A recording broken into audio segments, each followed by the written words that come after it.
Hola, hola, muy buenos días, ¿cómo están? Muy bien, gracias. Buenos días. Buen día. Bien. Buenos Bueno, días.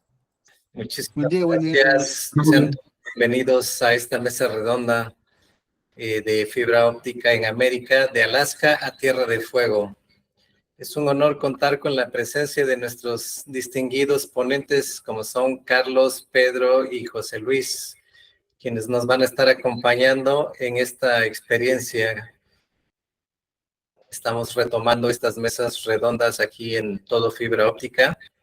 Así también queremos agradecer a nuestro moderador, que en esta ocasión será Carlos Jesús, quien va a estarnos guiando en esta conversación. Así es que sin más preámbulo, dejamos todo en manos de Carlos y muchas gracias a todos por estar aquí. Esperemos que este espacio sea muy enriquecedor para todos ustedes. Adelante, Carlos.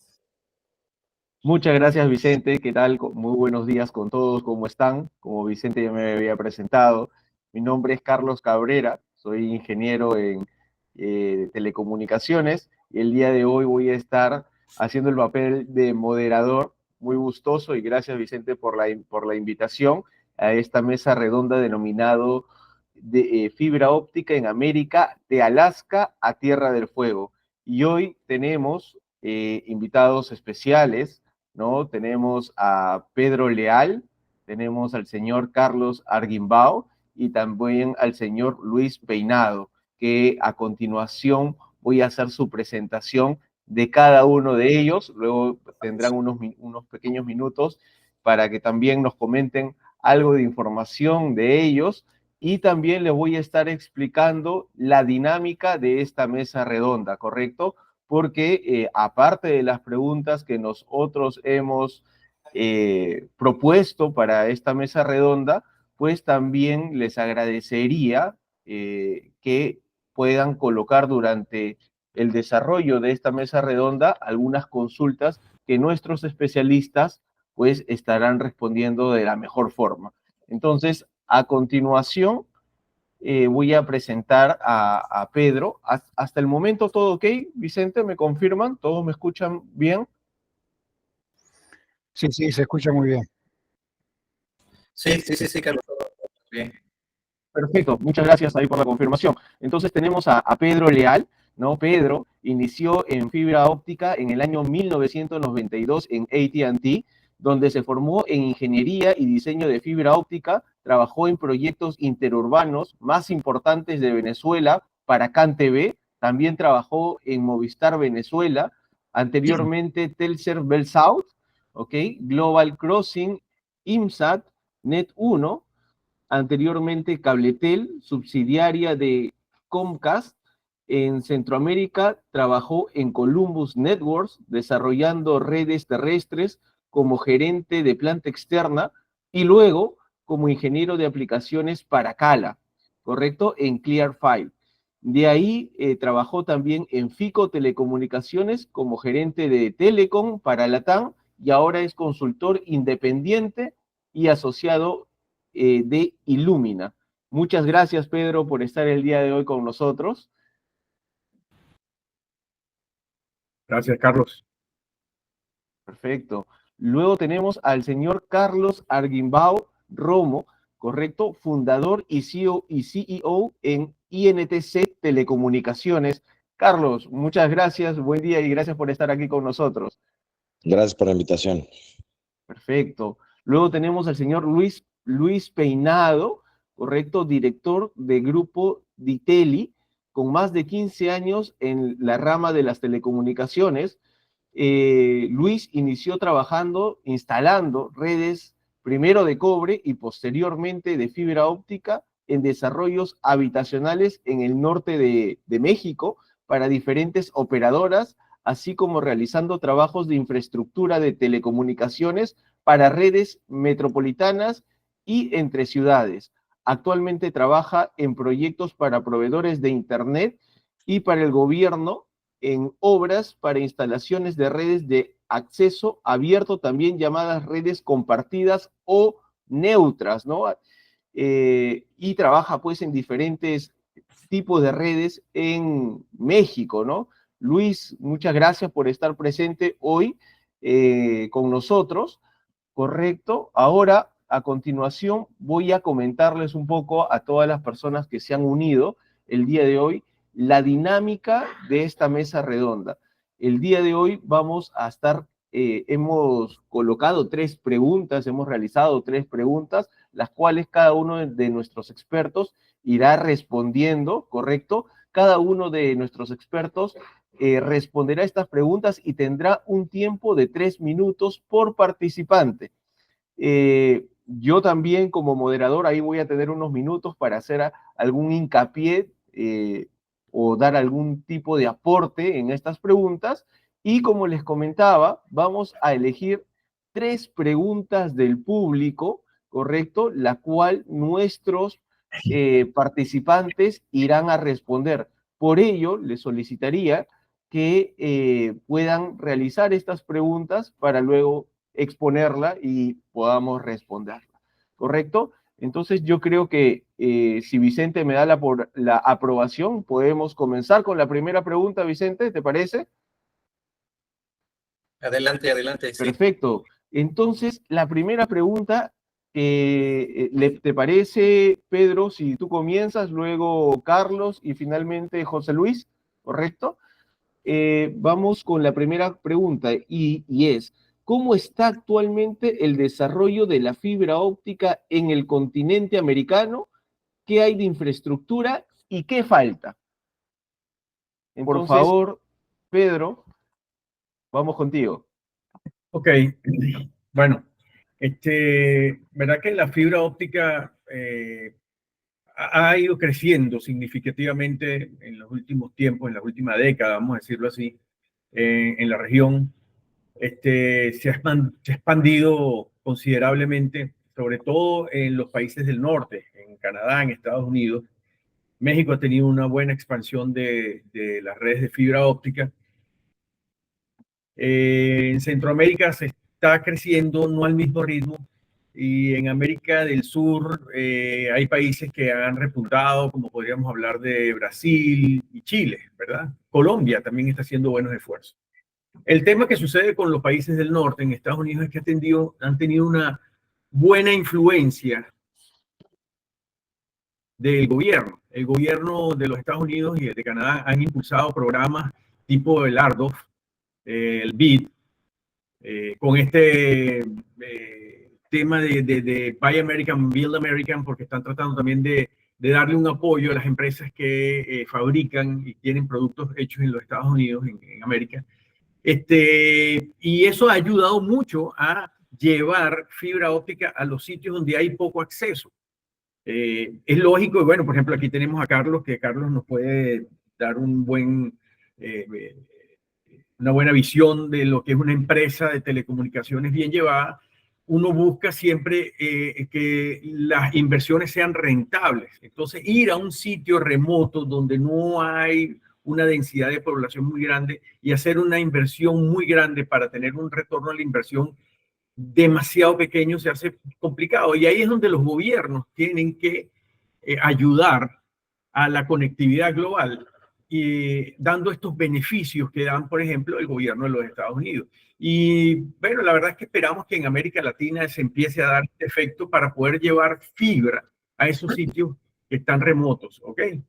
En América Latina sí se han hecho algunos esfuerzos, en Perú, y bueno, Carlos, tú lo puedes decir, sí se han hecho esfuerzos que han sido relativamente buenos, en Brasil también, se han invertido en despliegue de fibra óptica para mejorar esa infraestructura, ¿no?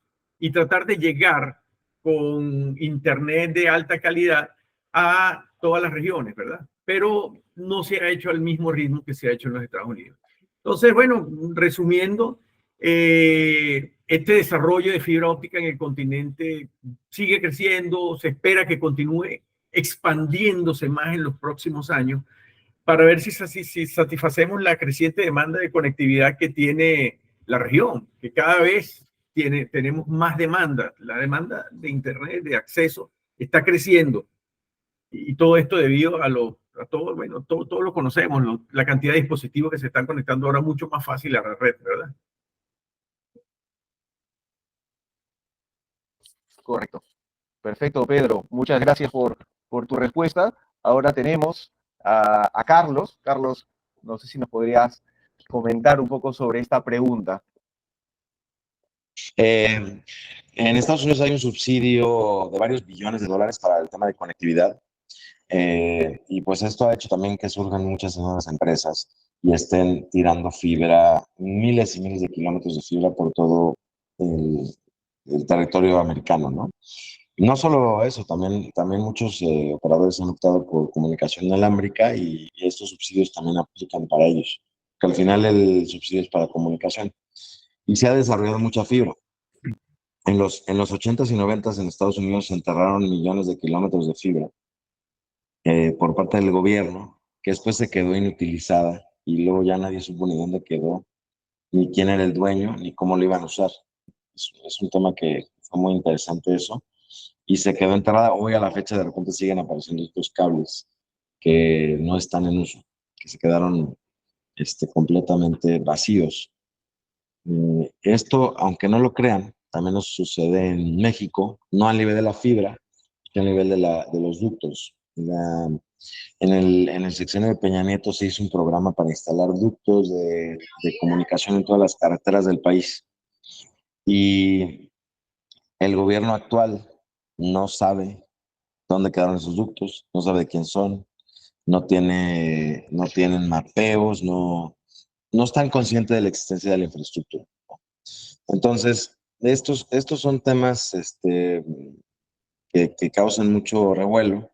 Por ejemplo, también el Tren Maya. El Tren Maya en México, que es una obra gigantesca de miles de kilómetros y de muchos miles, de cientos de miles de millones de pesos, también tiene el tema que están instalando conductos, digamos, para instalar fibra óptica. Están instalando fibra óptica, la están usando para operar el tren, pero no hay acceso a ningún operador, porque la Marina está clasificándolo como infraestructura sensible a la seguridad nacional.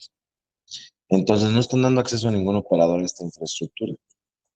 Entonces son miles de millones que se están invirtiendo en México y que ya se invirtieron antes y que la infraestructura pues, quedó muerta o perdida o se está usando para operar una cámara de seguridad o una estación de tren cada 500 kilómetros con una óptica a lo mejor de 1 giga, ¿no? Y que ni siquiera tiene tráfico. Esa es una realidad sobre la infraestructura, por lo menos en México y en Estados Unidos. Entonces, ¿qué hace falta? O sea, ¿qué hay? Hay muchos operadores tienen mucha fibra y también, pues, el tema es que hay otro gran problema respecto a los operadores antiguos o operadores que instalaron sus fibras hace 10, 20 años. No se están adaptando al mercado actual. Entonces, al no adaptarse al mercado actual y quedarse legacy, su fibra les costó muchísimo dinero instalar porque o sea, mientras más atrás te vayas, más caro era. Cada vez era más caro instalar fibra. Entonces, pues ellos hicieron una planeación de 10, 20 años para recuperar el costo de esa infraestructura y hoy ya no vale eso. Entonces, por ejemplo, un operador como nosotros dice, oye, yo quiero comprarte, yo sé que tú tienes fibras ahí. Sí, claro, pues mira, vale X cantidad. Esa X cantidad equivale a 3 o 4 veces lo que me costaría a mí desarrollar infraestructura nueva. Entonces, ¿qué pasa?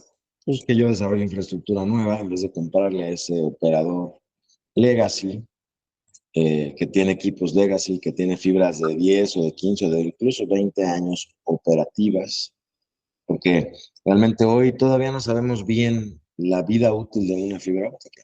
Hay fibras de 40 años operando y siguen funcionando y seguirán funcionando.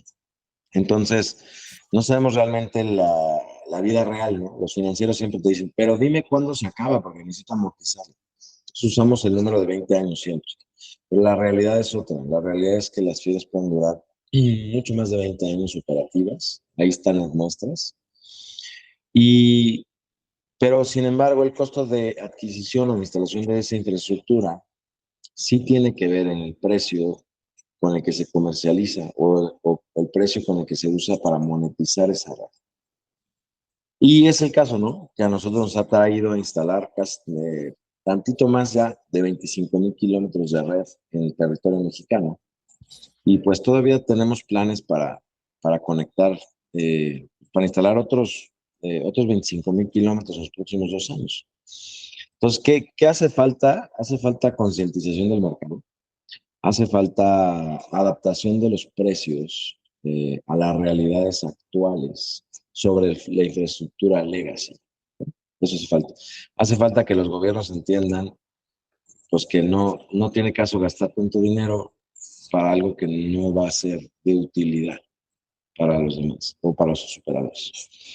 Esa es mi perspectiva. También, por ejemplo, me acabo de enterar que en Perú una marca de fibra está desarrollando un proyecto para el gobierno y una red de acceso para conectar acceso inalámbrico, un backbone de fibra y un acceso inalámbrico que para conectar todas las dependencias gubernamentales. Espero que esa red no acabe siendo también al final igual que las que les estoy diciendo, que quede nada más para operar el gobierno, sino que realmente se pueda conseguir una monetización o una utilización de esa red para efectos de los operadores de telecomunicaciones, de básicamente bajar los precios y poder generar más valor para el consumidor. Esa es mi perspectiva. Excelente, Carlos. Muchas gracias ahí por tus respuestas. Ahora pasamos a Luis Peinado. Hola, Luis. ¿Qué tal? Sí, buenos días. ¿Cómo estás, Luis? Gracias. Vamos a ver si nos puedes ayudar respondiendo la pregunta, ¿correcto? Que es, vuelvo a hacer la pregunta para que todas las personas que han ingresado ahora último estén ahí alineados. ¿Cómo está actualmente el desarrollo de la fibra óptica en el continente americano? ¿Qué hay de infraestructura y qué falta? Bien. Estaba escuchando que hace algunas semanas que España ya estaba cubriendo la totalidad de su país en lo que respecta a fibra óptica, que ya tenían un poco espacio, digamos, para cubrir, que era el país más o de los más cubiertos en ese sentido. No sé qué siga, digo, seguramente que la parte de servicios, la parte de inteligencia artificial, Internet de las cosas, toda esa parte que también es importante, ¿no? Digo, entiendo que en este caso España es un país pequeño en comparación con México. Y en nuestro país también estaba leyendo hace algunas semanas que hay un déficit de aproximadamente 25 millones de personas que no tienen Internet. Esos 25 millones de personas en realidad son zonas rurales, son áreas inhóspitas donde es difícil llegar. Eso significa que, pues lógicamente, tanto la iniciativa privada como el gobierno tendrían que estar tomando la batuta para poder llegar a esos lugares. En el caso de lo que, pues bueno, se escucha en el medio, en México, en los próximos 4 o 5 años, van a instalar, se prevé la instalación de más de 70 data centers. Ahorita actualmente hay instalaciones desde el norte del país hacia el centro del país. Por lo menos conozco yo de dos rutas, creo que vienen unos estudios para una tercera, pero estamos hablando de más de 1.500, 2.000 kilómetros de instalación de fibra óptica subterránea a través de carreteras o de caminos vecinales normalmente es subterráneo. La infraestructura, pues lógicamente del requerimiento tanto de data centers que se están instalando en el centro del país, necesita esa infraestructura hacia el país del norte, hacia Estados Unidos. Eso es en cuanto a la iniciativa privada, lo que se está haciendo. Y en cuanto a la parte gubernamental, entiendo que se está trabajando actualmente en una red para llegar a los pueblos lejanos del país, la sierra, las zonas del desierto, las zonas alejadas del país donde hay poca conectividad. Son alrededor de 35,000 kilómetros que se están instalando. Sin embargo, bueno, este año lo que entiendo es no se terminó esa instalación por múltiples problemas. Creo que no van a llegar ni a 20,000 kilómetros. Van a continuar el proyecto el próximo año. Y la situación en México, pues es un país amplio, es un país muy grande, y eso ha implicado la imposibilidad de poder llegar a todos lados en estos últimos 2, 3 años. Situaciones de inseguridad que no dejan que lleguen a ciertas zonas del país esa red. Situaciones sociales también que tienen que ver con diferentes municipalidades que no lo permiten por situaciones políticas incluso. En general, creo yo que va avanzando en México la intención de poder conectar la mayor parte del país. La intención se está llevando a cabo. Se han instalado ya más de 20,000 kilómetros, pero todavía falta, yo me atrevería a decir que el doble o mucho más. Esta es la primera etapa. Pero creo que va avanzando el tema de la conectividad para que, pues, lógicamente, nuestro país pueda también tener una amplitud en el desarrollo tanto humano como económico, ¿no?, de las zonas rurales. Bueno, eso es lo que tengo como perspectiva de lo que está sucediendo actualmente. Excelente, José Luis. Perfecto. Entonces, hemos respondido la primera pregunta, que a todos nuestros participantes han dado su opinión. Vamos con la segunda pregunta, también bastante interesante, y es, ¿cuáles son las necesidades actuales de conectividad de las empresas y su proyección a 5 años? No sé si alguno de nuestros ponentes quisiera comenzar respondiendo a esta pregunta. Bueno, yo continúo como primero, disculpen. Pues, Perfecto, dale, Pedro. Bueno, mira, yo creo que las necesidades de conectividad están siendo impulsadas básicamente por el aumento de los dispositivos que se conectan. Actualmente nos conectamos con la mayoría de las veces con dispositivos inalámbricos, pero nos conectamos a una red que a la final está conectada por fibra óptica.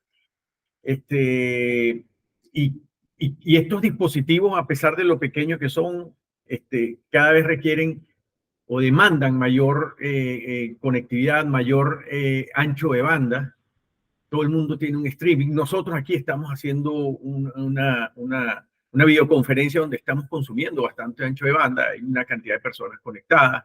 La gente que trabaja en teletrabajo, la telemedicina, educación en línea, el comercio electrónico, el IoT, el Internet de las cosas está consumiendo muchísimo ancho de banda.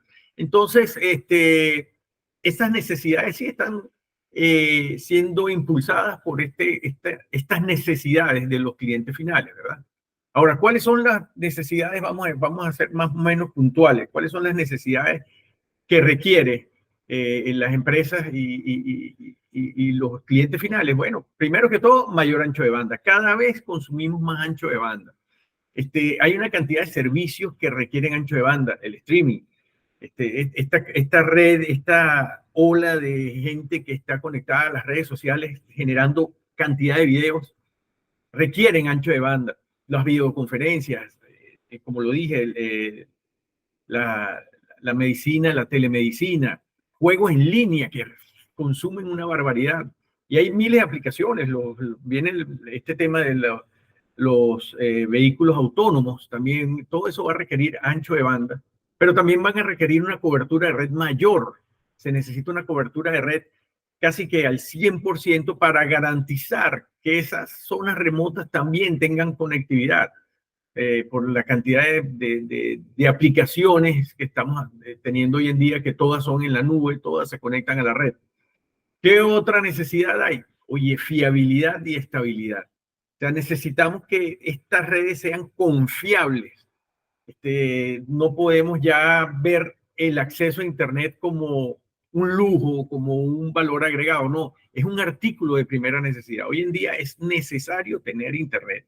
Así como el agua, así como la energía eléctrica, es necesario tener Internet. Entonces, y tener conectividad confiable.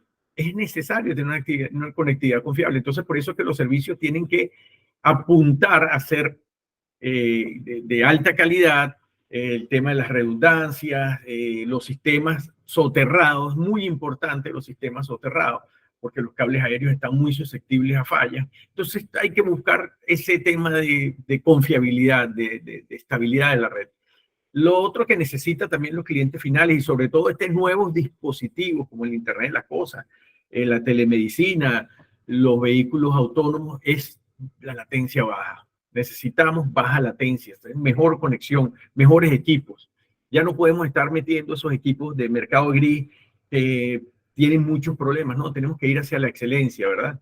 Entonces, todos estos dispositivos requieren baja latencia, requieren una respuesta inmediata y hay que dársela con mejor calidad de servicio.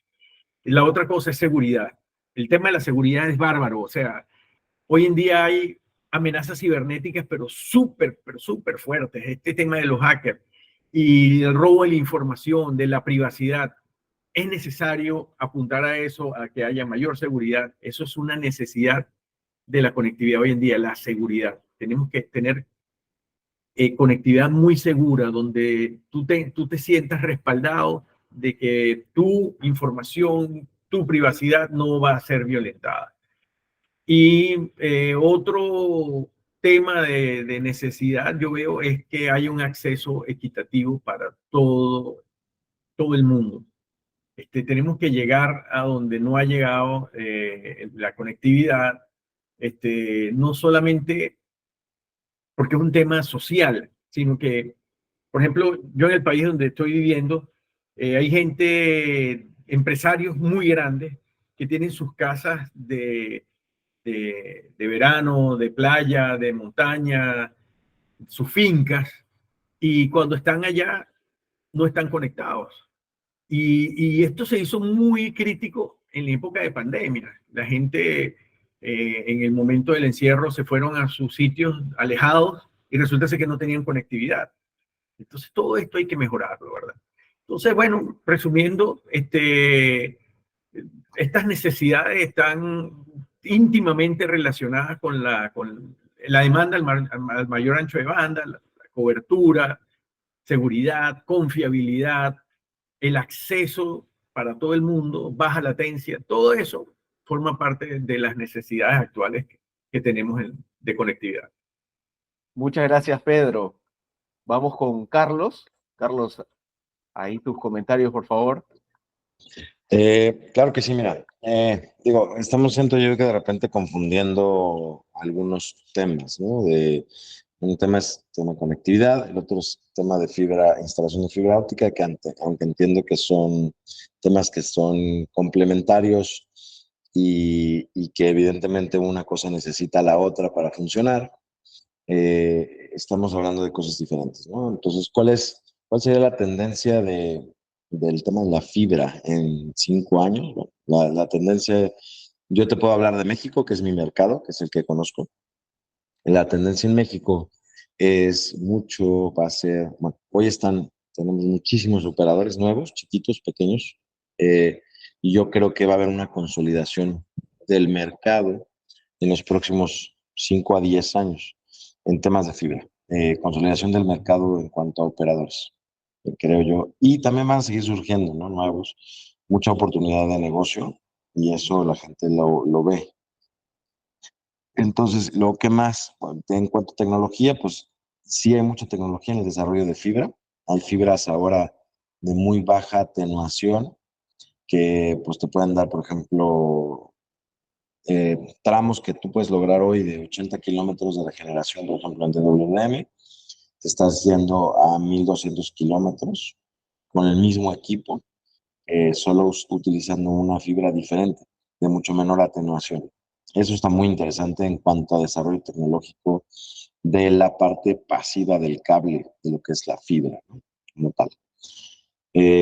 ¿Cuál es la tendencia? Definitivamente esto, o sea, cables de menor atenuación.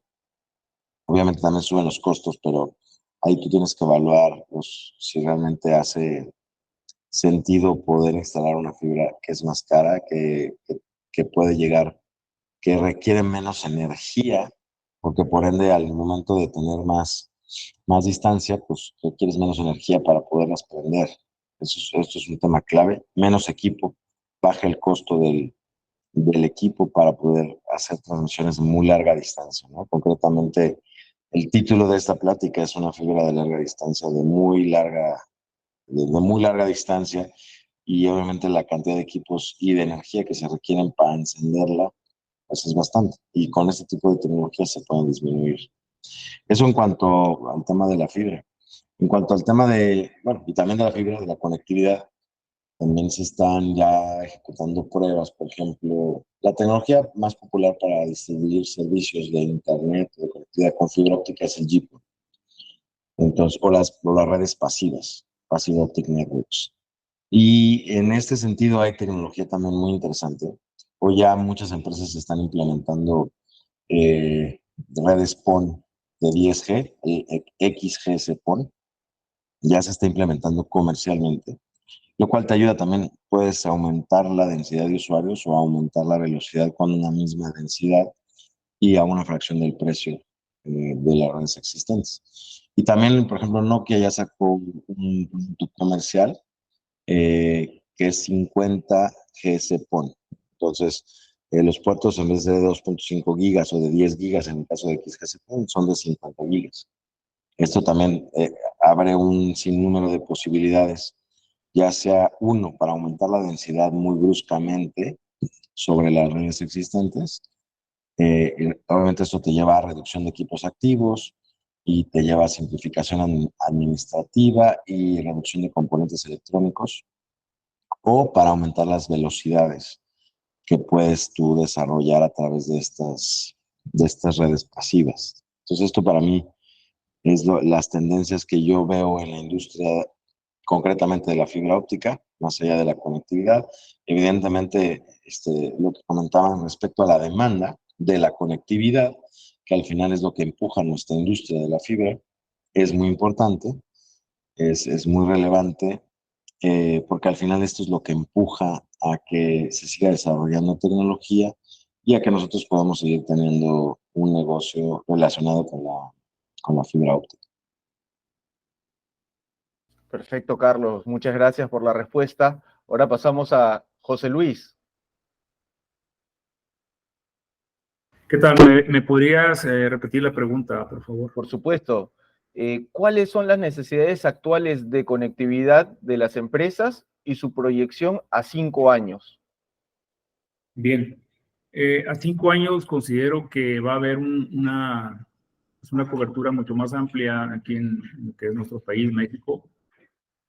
Hay historias de éxito en otros países, hablando específicamente de China, de la India, de Brasil, en el Amazonas, donde se ha llevado conectividad o se ha cubierto cierto nivel de conectividad y ha llegado a poblaciones alejadas de la civilización, donde se ha visto que tienen una explosión en progreso tanto intelectual como económico.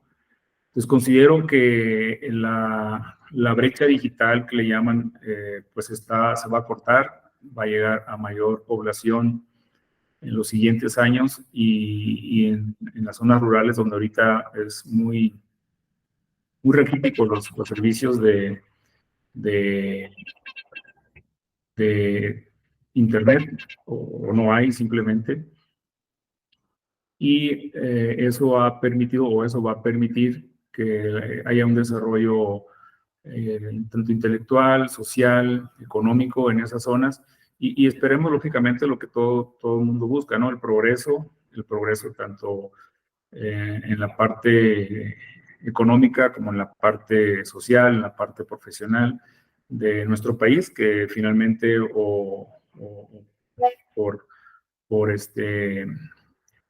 por naturaleza, digámoslo así, y como consecuencia de ese crecimiento, podamos tener un país con un nivel sociocultural y económico mejor. Actualmente, digo, esas historias de éxito que se han vivido en otros lugares, aquí también los vamos a empezar a vivir al momento de que llegue la fibra óptica de las zonas rurales. Creo que también, como comentaba el ingeniero por ahí, Carlos Arribao, hay un crecimiento bastante amplio de pequeños operadores que buscan precisamente ese nicho de mercado, llegar ahí. Entiendo que hay algunos que a lo mejor se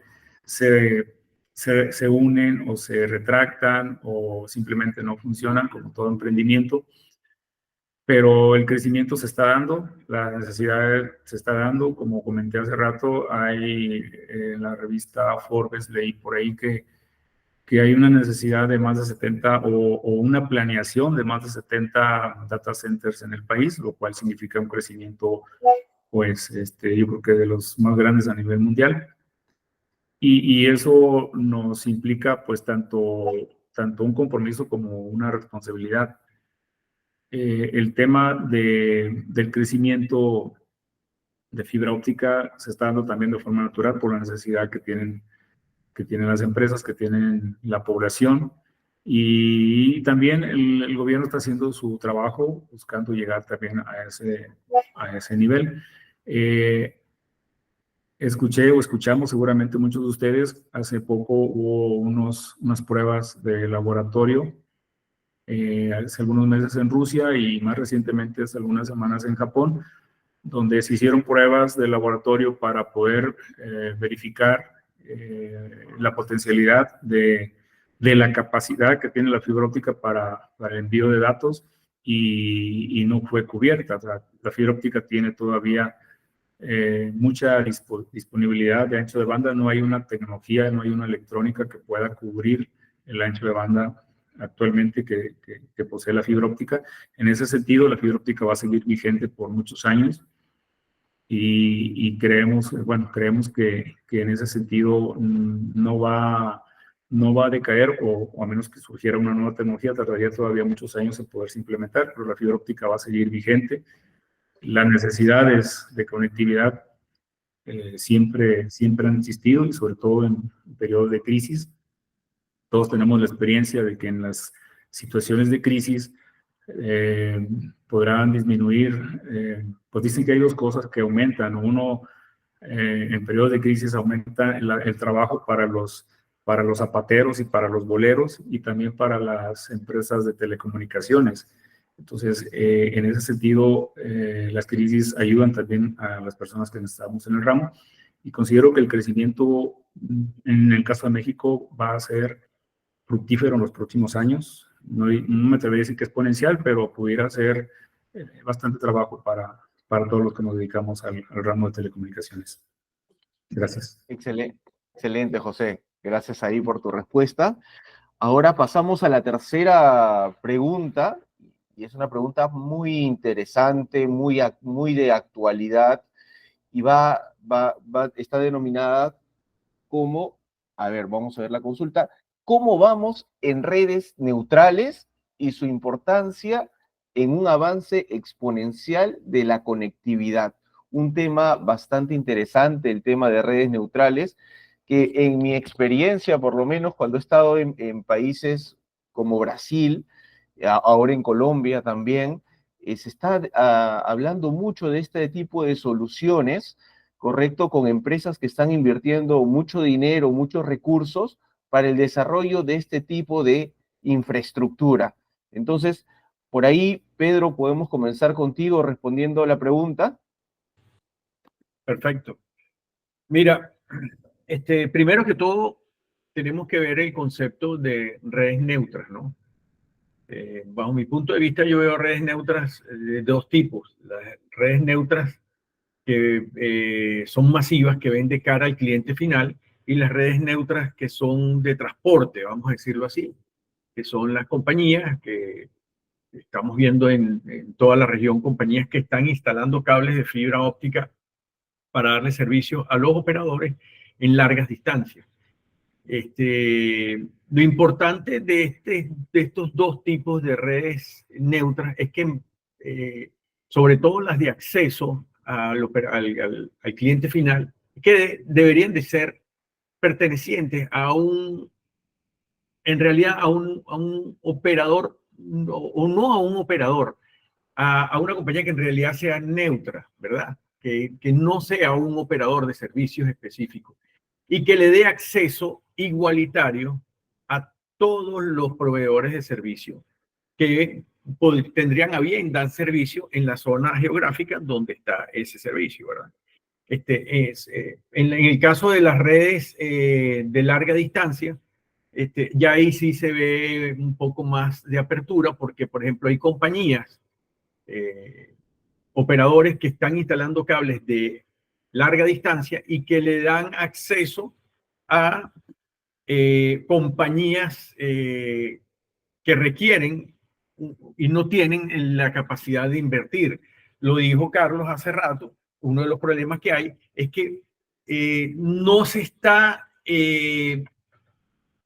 yendo a la realidad de lo que vale esa conexión. Hay muchas compañías que tienen cables de larga distancia y son cables que tienen muchísimos años de instalado, tienen tecnología muy vieja y están buscando un revenue de la noche a la mañana que no lo han tenido nunca. Entonces están cobrando demasiado costo por esa conexión.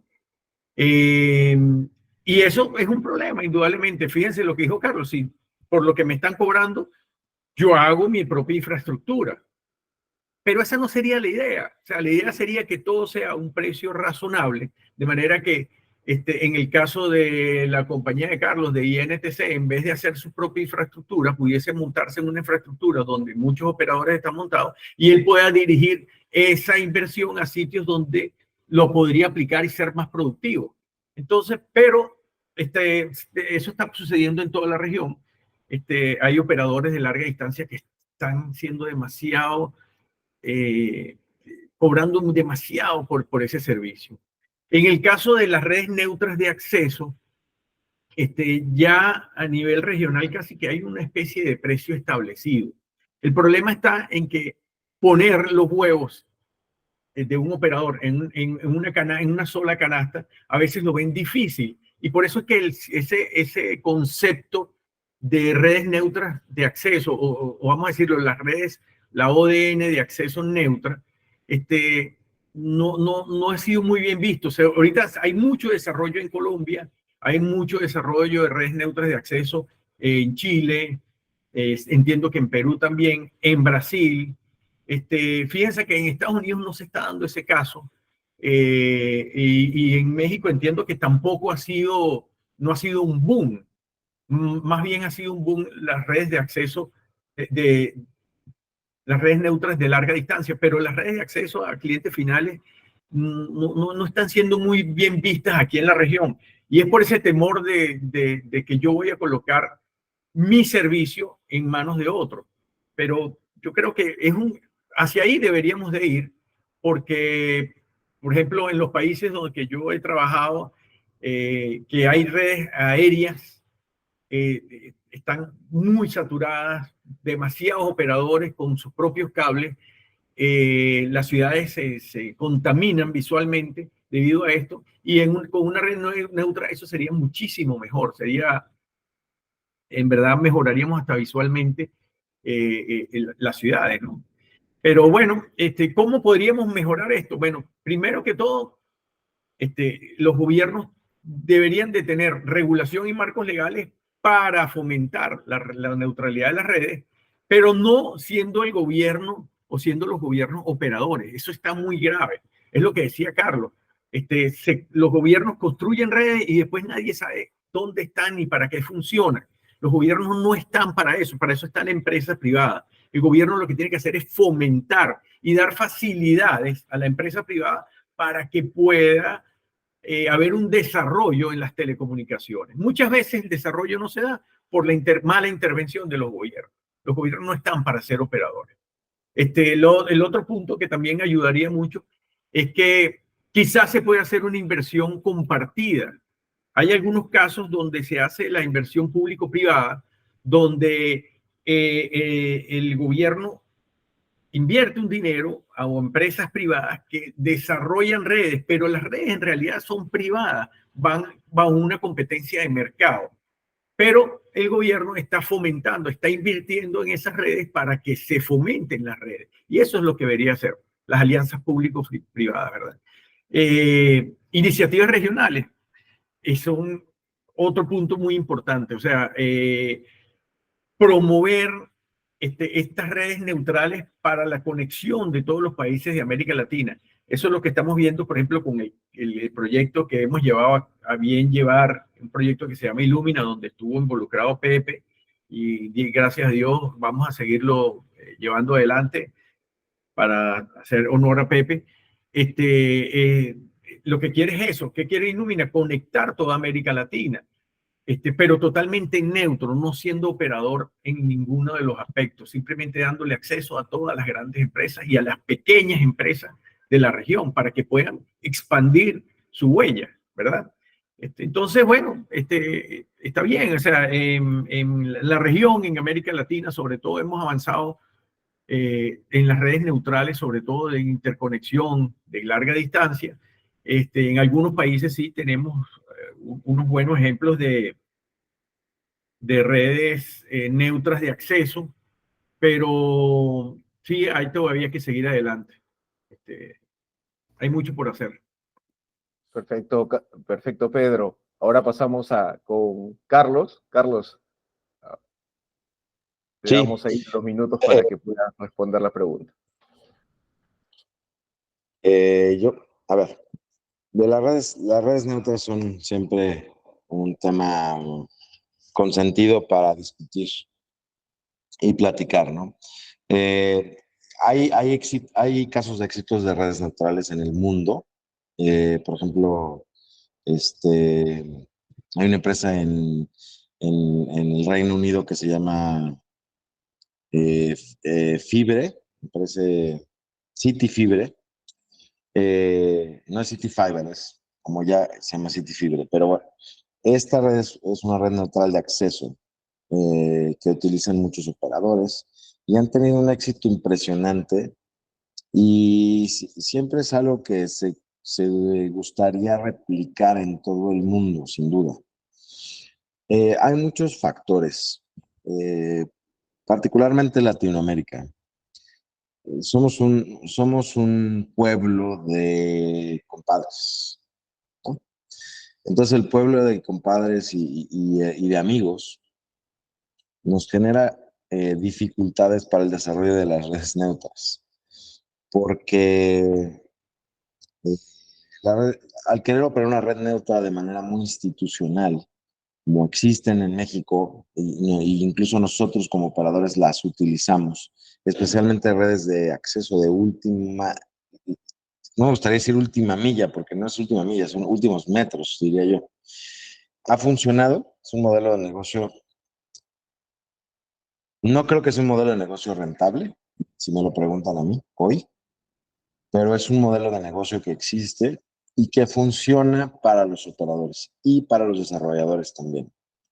Sin embargo, hay muchos desarrollos que ponen temas de exclusividad, ¿no? Que dicen, oye, aquí yo solo quiero este operador porque el director es amigo mío, porque a mí me gusta que solo existe este operador, y entonces se genera una dificultad del desarrollo de redes neutrales. Ahora, las redes neutrales acaban no siendo como negocio rentables, ¿no? Yo he explorado también el tema de generar redes neutrales en otra empresa diferente al operador que tengo y como caso de negocio no son rentables.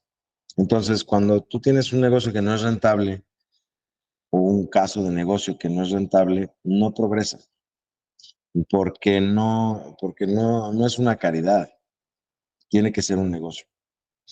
Entonces, está muy padre la idea y es utópica desde mi punto de vista, excepto por el caso del Reino Unido.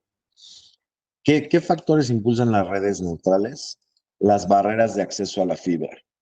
Entonces, por un lado, peleamos porque nos dejen instalar más fibra óptica y por el otro, lo único que puede hacer que un negocio de redes neutrales haga sentido es que sea imposible que otro operador desarrolle infraestructura en ese edificio, en esa calle o en esa carretera.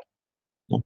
¿Por qué? Porque ya le dimos acceso a un operador y ese operador tiene que ser el que va a rentar las fibras, ya sea un operador neutral o un operador definitivo. Entonces, ¿qué pasa? Pues que las autoridades también luego caen en un tema de discriminación y dicen, ¿por qué le voy a dar? ¿Por qué solo voy a permitir uno y no le voy a dar permiso a los demás? Un tema de discriminación, viene un tema de legislación también, o un tema de costos prohibitivos de desarrollo de infraestructura, que al final también dañan el desarrollo de las redes. El caso del Reino Unido tiene un tema de permisos exorbitante.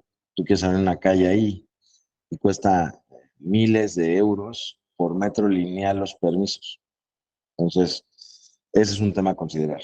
Entonces, ¿queremos que progresen las redes neutrales? Sí, estaría interesante que progresaran. ¿A qué costo queremos que progresen las redes neutrales? ¿No? ¿Quién va a generar los ingresos de esas redes neutrales? Entonces, yo honestamente ni soy pro de las redes neutrales, ni tampoco estoy en contra de ellas. Utilizamos redes neutrales hoy, se podría decir neutrales, porque a la vez no son tanto.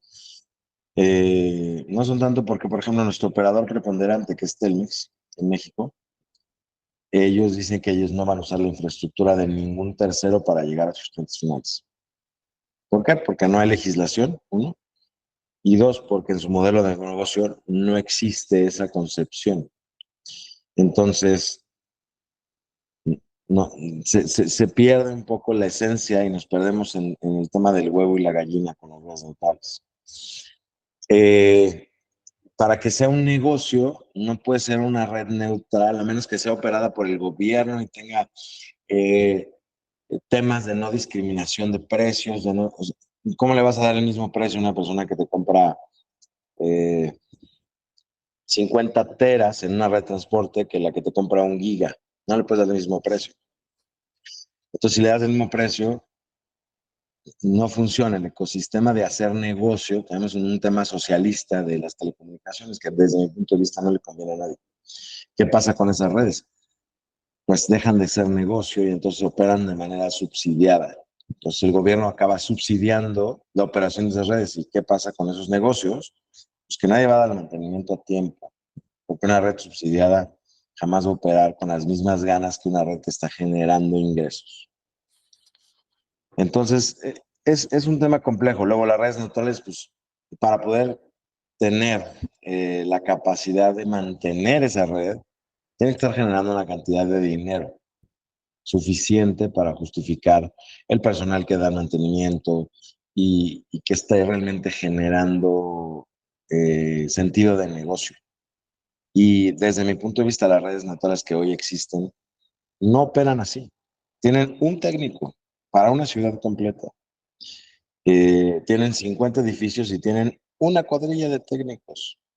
Entonces, cuando hay una falla, no cumples ya con el SLA o con por lo menos lo que tú quieres como operador cumplir y que tú tienes una capacidad mucho más grande porque tú puedes sí subsidiar la parte de solucionar la última milla porque hay otras cosas que te importan atrás, que es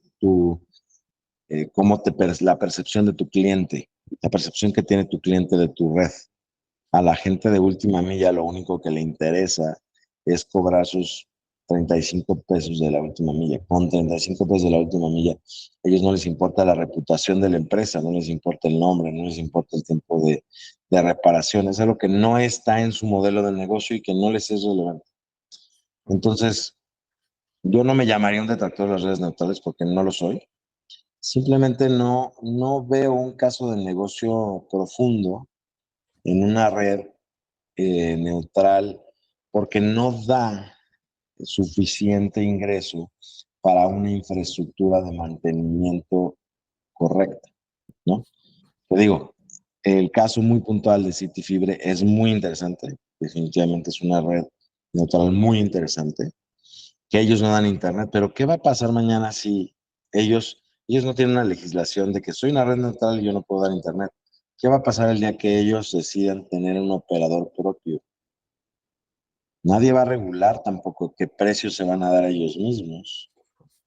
Entonces, ¿qué va a pasar? Toda esa red neutral que se instaló, donde puedes tú contratar cualquier carrier, ellos saben los costos, saben los precios y todo, y de repente, pues, ellos van a sacar un precio más barato y van a romper el ecosistema de neutralidad de los carriers en esa red.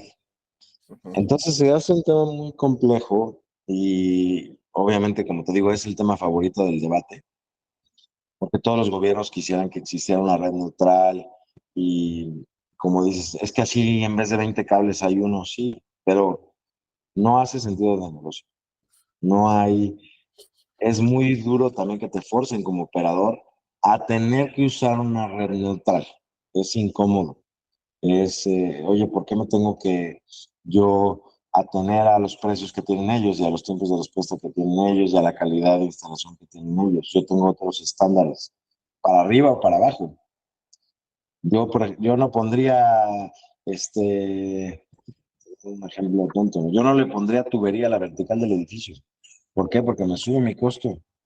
Yo necesito que mi costo esté más bajo. Entonces, hay muchas variantes.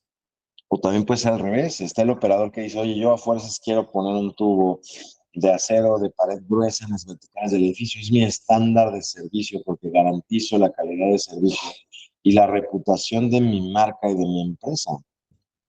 Y mi servicio es más caro. ¿Por qué? Porque yo pongo un tubo de acero. Entonces, los estándares de calidad de los operadores también son diferentes y están relacionados al, al, pues, al servicio que dan y a la calidad del servicio que dan y al precio del servicio que dan, ¿no? Esos son los comentarios respecto al tema de las neutrales. Gracias, Carlos, de acuerdo. Perfecto, entonces vamos con José Luis. José Luis, ahí te repito la pregunta, ¿cómo vamos en redes neutrales y su importancia en un avance exponencial de la conectividad? Bien, sí, yo difiero un poco de lo que comenta el Inge Carlos Aguilbao. También conozco historias de éxito, por ejemplo, el operador neutral yo creo que más grande de Italia, Open Fiber creo que se llama, Open Fibra. Por ejemplo, es un caso de éxito. Hay otro caso de éxito, creo que en Perú, otro en Costa Rica. Son casos de éxito puntuales. Seguramente hay emprendimientos que no han fructificado, seguramente hay emprendimientos que están en planeación y ahí se quedan.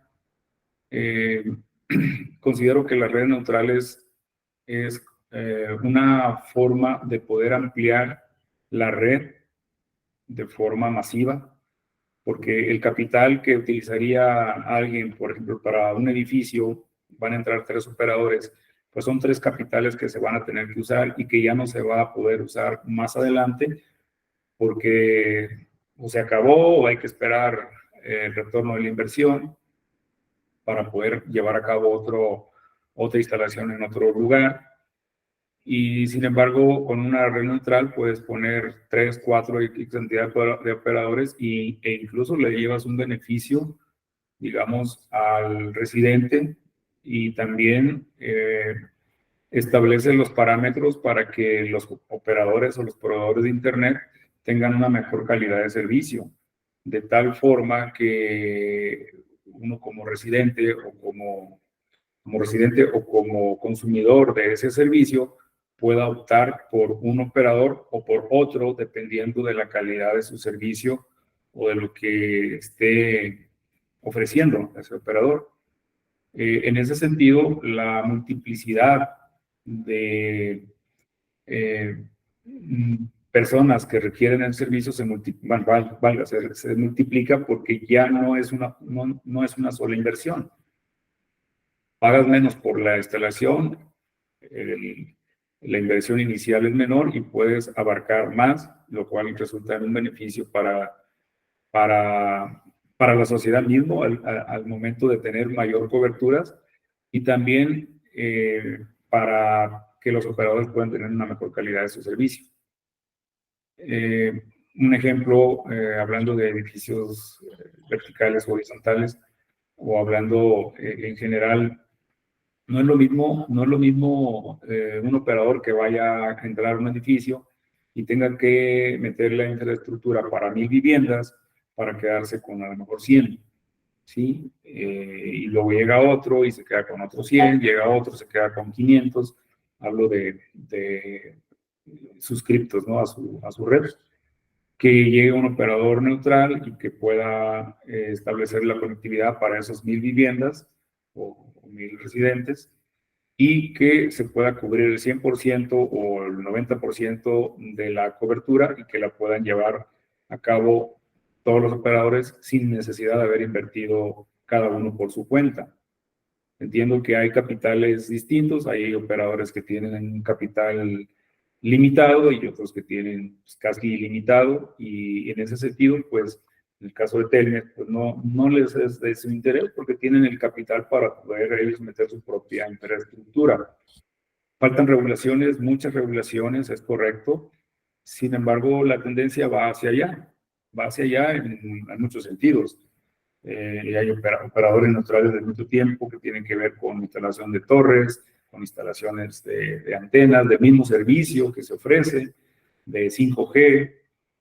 En ese sentido, México está siendo, digamos, un mercado incipiente en ese sentido. O sea, hay muy pocos operadores neutrales y hay quienes están con un capital limitado y un capital bastante fuerte, y esa es la competencia, igual que los operadores. Hay un capital muy fuerte y un capital limitado, y lógicamente el más fuerte pues no quiere tener competencia o le va a invertir, aunque el retorno de la inversión le vaya a llegar a 5 o a 10 años, por la inversión que tiene que llevar a cabo, cuando en realidad ese capital pudiera haberlo usado para en lugar de un desarrollo, una ciudad o algún lugar donde puedan llegar a 4, a 5, no sé, dependiendo del capital que se invierta.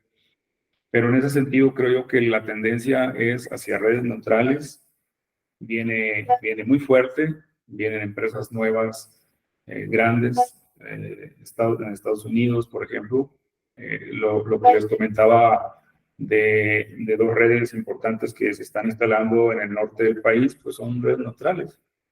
No son ni siquiera de un operador. Son redes neutrales que intentan conectar varias ciudades y llegar hasta la ciudad de Querétaro, que es donde se está convirtiendo en un polo de desarrollo para la instalación de data centers. Entonces, en ese sentido, considero que las redes neutrales tienen un auge importante, un futuro prometedor, y eso les conviene, o nos conviene a todos, ¿no? Que pueda cubrirse los servicios de Internet de forma masiva. Ese es mi... Perfecto. Gracias, José Luis.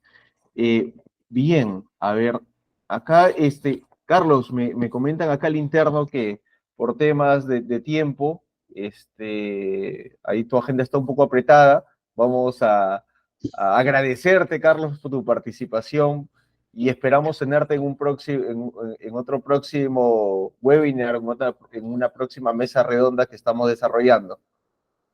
Encantado, y pues muchísimas gracias por la invitación. Lamentablemente tenía agendado esto nada más de 9 a 10 y me tengo que retirar. Digo, una conclusión muy, muy breve sobre el tema de redes neutrales también, y lo que dice, justamente lo que dijo ahí nuestro colega respecto al tema de la barrera de entrada de la inversión. Parte de ser un competidor y de competir en el mercado de las telecomunicaciones es tu habilidad para fondear proyectos. Entonces, justamente, pues sí, es una barrera de entrada. Lo que queremos como operadores es que no lleguen otros. Entonces, tú tienes que pensar en ese sentido también para hacer negocio. O sea, aquí tenemos todo tipo de público, tenemos otros operadores y tenemos gente que busca neutralidad, gente que está buscando el tema de la legislación. Cada quien busca sus intereses, ¿no? Yo como operador te puedo decir que lo que yo quiero es que donde yo pongo infraestructura, donde yo doy servicio, no exista otra opción. Eso es lo que yo quiero. Entonces, justamente el tema de las redes neutrales pisa un poco esos intereses de los operadores que nos esforzamos muchísimo para poder fondear los proyectos y generamos también una barrera de entrada natural para otros operadores más pequeños. Y los mismos operadores pequeños deben eficientizar su inversión enfocada a lugares, por ejemplo, donde a los operadores muy grandes no les haga sentido llegar, porque no les es negocio. Pues cada quien tiene un nicho de mercado y una búsqueda infinita de que las inversiones sean mucho más eficientes y más rentables. Entonces ahí es donde viene también todo el mix del debate respecto a las redes neutrales, ¿no? Pero bueno, podemos hacer todo un panel de varias horas respecto de esto, al cual me encantaría participar si es que me invitan. Y pues muchísimas gracias por la invitación y por el tiempo, y saludarlos a todos los compañeros de la mesa redonda y todos los que están escuchándonos el día de hoy. Les mando Gracias. un abrazo grande y estoy a sus órdenes. Gracias, Hasta luego. Carlos. Gracias, Bye. Carlos. Perfecto. Ahora, para ya finalizar la parte de la mesa redonda, vamos a cada uno de nuestros panelistas del día de hoy respondan una pregunta, y les pediría a José Luis y a Pedro nos tomemos minuto y medio para responder. Son dos preguntas que tengo aquí. La primera es de Daniel Bernal Sosa. Gracias, Daniel, por enviar tu pregunta. ¿Te parece, Pedro, si tú la respondes? Que es la siguiente: ¿qué desafíos enfrenta la implementación de redes de fibra óptica en áreas rurales? Bueno, Carlos, indudablemente el tema de las áreas rurales es la distancia, la lejanía que están. Y por lo general esas áreas rurales tampoco tienen una densidad muy grande de clientes. Entonces se hace muy costoso y con un retorno de la inversión muy bajo para poder llegar allá. Ahí es donde viene lo importante, y ahí es donde deberían de intervenir el gobierno, los gobiernos, vamos a decirlo así, donde ellos incentiven la inversión dando quizás beneficios impositivos o haciendo inversión pública-privada para que se haga más rentable llegar a esos sitios que es necesario llegar. O sea, tenemos que llegar con conectividad a todos lados. Entonces, fíjate, por ejemplo, el incentivo del gobierno de los Estados Unidos para áreas rurales es el RDOF, el Rural Digital Opportunity Fund. Es un fondo que da los Estados Unidos, el gobierno de los Estados Unidos, el gobierno federal, para que las empresas privadas puedan llegar a zonas rurales. Claro, es un fondo que también es muy vigilado, que no es que te dan la plata y tú te hiciste millonario de la noche a la mañana para llevarle a una finca, no. Tú tienes que presentar un proyecto y en ese proyecto tú tienes que ver los beneficios que estás dando. Y la otra cosa, bueno, el gobierno de los Estados Unidos busca proteger su industria, entonces aplica el BABA para ese tipo de proyectos. Pero es la manera de llevar conectividad a esas zonas rurales, a esas zonas que están remotas, porque no es rentable. Lo decía Carlos hace rato, claro, ellos tienen que buscar la rentabilidad, pero tampoco es que le vas a decir a los operadores pequeños, bueno, tú vete a las zonas rurales, porque, oye, los matas, es una inversión muy alta para ellos. Si no lo hacen los grandes, menos lo van a hacer los pequeños. Entonces, ahí tiene que haber una intervención de gobiernos o de entes internacionales, por ejemplo, como el Banco Interamericano de Desarrollo, el Banco Mundial, que aporten fondos de bajo retorno para esas empresas que van a hacer esos desarrollos. Pero indudablemente hay que hacerlo. El reto es la distancia, la baja densidad y la baja tasa de retorno que hay. Pero siempre van a necesitarse conectividad, siempre va a necesitarse conectividad. Y en algún momento habrá que llegar. Muchas gracias, Pedro, por la respuesta. Luego tenemos la última pregunta, ¿correcto? Sé que por ahí he estado revisando algunas más, solo por tiempos. Vamos a estar respondiendo esta última pregunta que la va a hacer José Luis, que es la siguiente: ¿cómo ven la evolución a nivel del mercado de 5G en Latinoamérica y la competencia FTTH versus 5G, sobre todo en áreas densas? Sí, fíjate qué interesante la pregunta. curioso, en las últimas semanas hemos estado analizando ese tema.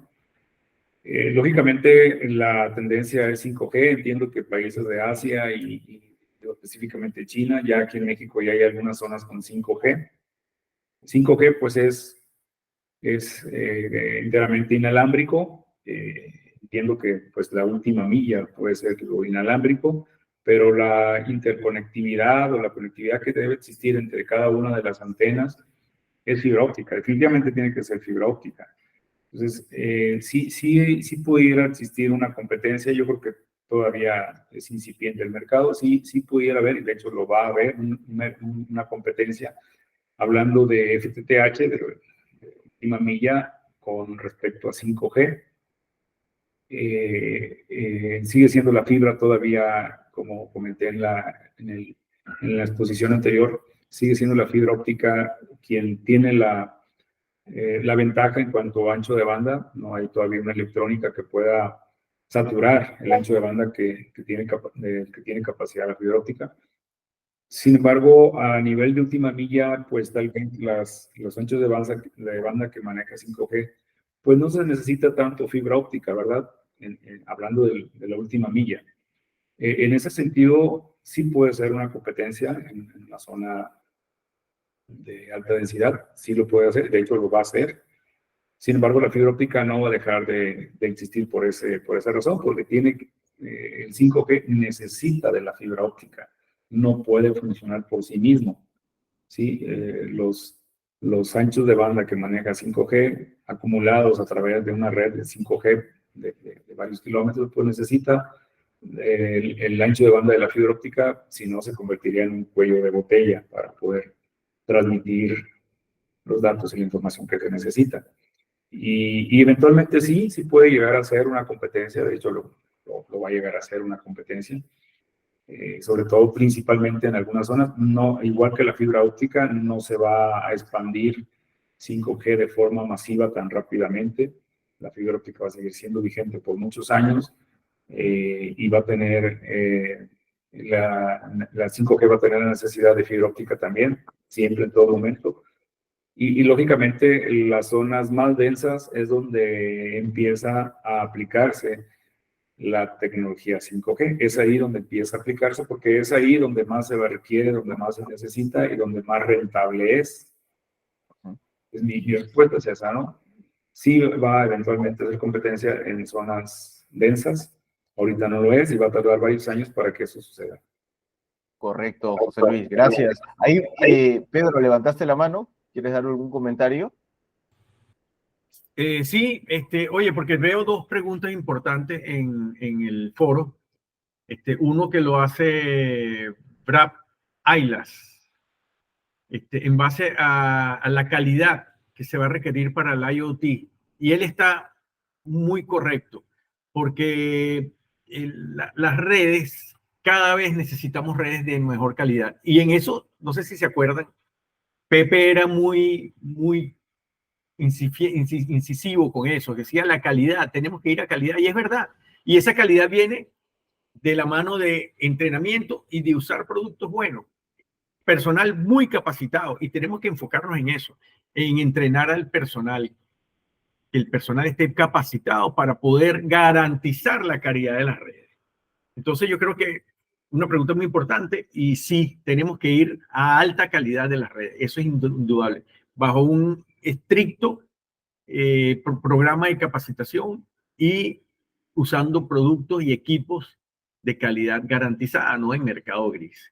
El otro que me llamó la atención es lo que dice Fernando Miranda, de bajar los cables, de eliminar las redes aéreas.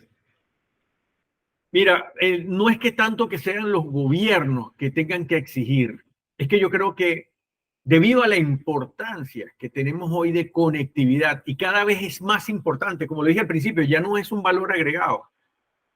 La conectividad hoy en día es un artículo de primera necesidad. Entonces tú tener cables expuestos a que una ardilla te interrumpa el servicio, eso cada vez va a ser menos factible. Entonces tenemos que ir a redes soterradas, a redes seguras, para que la posibilidad de falla se reduzca al mínimo, la posibilidad de supervivencia de la red sea al máximo. Entonces ya los operadores son los que tienen que ver la necesidad que hay de redes confiables y de supervivencia.